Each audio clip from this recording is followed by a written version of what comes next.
अहिल्यानगर महापालिका आयुक्त यशवंत डांगे यांनी गुरुवारी अतिक्रमण निर्मूलन पथकातील अधिकाऱ्यांसह पोलीस पथकाला सोबत घेऊन शहरातील झेंडे गेट परिसरात पोलिसांच्या रेकॉर्डवर आलेल्या अवैध कत्तलखान्यांना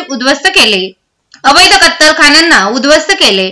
यावेळी मात्र जनावरांची मांस विक्री व कत्तल होतानाचे आढळून आले नाही। मात्र अतिक्रमण मोहीम कायम ठेवून अवैधरित्या शहरात कत्तलखाने चालविले गेले तर त्यावर कारवाई केली जाणार असल्याचे याप्रसंगी आयुक्तांनी सांगितले। शहरातील कोठला येथे गोमांस टाकल्याचे आढळून आल्याने हिंदुत्ववादी संघटनांसह आमदार संग्राम जगताप व विक्रमसिंह पाचपुते यांनी मंगळवारी कोठला येथे रस्ता रोको आंदोलन केले। जोपर्यंत बेकायदेशीर कत्तलखाने हटवत नाही तोपर्यंत उठणार नाही अशी भूमिका जगताप यांनी घेतली। गुरुवारी सकाळपासून शहरातील बेकायदेशीर कत्तलखान्यांवर कारवाई सुरू करण्यात आली। दरम्यान गुरुवारी सकाळी आयुक्त डांगे यांनी पोलीस पथकासह झेंडे गेट परिसरात अतिक्रमणाची कारवाई केली।